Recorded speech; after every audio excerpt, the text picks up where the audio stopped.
بسم اللہ الرحمن الرحیم۔ دینی مدرسہ کا مقام اور طلباء کی ذمہ داریاں۔ مفکر اسلام سید ابوالحسن علی ندوی رحمہ اللہ اپنے ایک خطاب میں فرماتے ہیں، دوستو ہم کو سب سے پہلے معلوم ہونا چاہیے کہ ایک دینی مدرسہ کا مقام اور منصب کیا ہے۔ مدرسہ سب سے بڑی کارگاہ ہے جہاں آدم گری اور مردم سازی کا کام ہوتا ہے، جہاں دین کی داعی اور اسلام کی سپاہی تیار ہوتے ہیں۔ مدرسہ عالم اسلام کا بجلی گھر پاور ہاؤس ہے، جہاں سے اسلامی آبادی بلکہ انسانی آبادی میں بجلی تقسیم ہوتی ہے۔ مدرسہ وہ مقام ہے جہاں سے پوری کائنات کا احتساب ہوتا ہے اور پوری انسانی زندگی کی نگرانی کی جاتی ہے۔ جہاں کا فرمان پورے عالم پر نافذ ہے، عالم کا فرمان اس پر نافذ نہیں۔ مدرسہ کا تعلق کسی تقویم، کسی تمدن، کسی ابد، کسی کلچر، زبان، ادب سے نہیں کہ اس کی کسی قدامت کا شبہ اور اس کے زوال کا خطرہ ہوا۔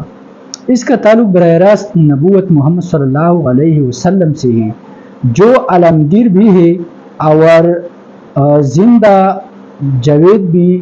اس کا تعلق اس انسانیت سے ہے جو ہر دم جوان ہے، اس زندگی سے جو ہم وقت روا دوا ہے۔ مدرسہ در حقیقت قدیم و جدید کی بخشوں سے بالاتر ہے۔ وہ تو اسی جگہ ہے جہاں نبوت محمدی صلی اللہ علیہ وسلم کی ابدیت اور زندگی کا نموار حرکت پائے جاتے ہیں۔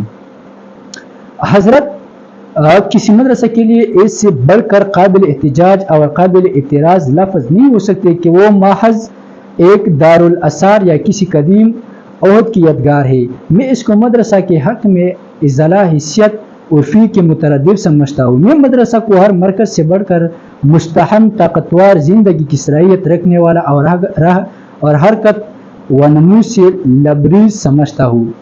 اس کا ایک سر نبوت محمدی صلی اللہ علیہ وسلم سے ملا ہوا ہے، دوسرا اس زندگی سے وہ نبوت محمدی صلی اللہ علیہ وسلم کے چشمہ حیات سے پانی لیتا ہے اور زندگی کی ان گشت زاروں میں ڈالتا ہے۔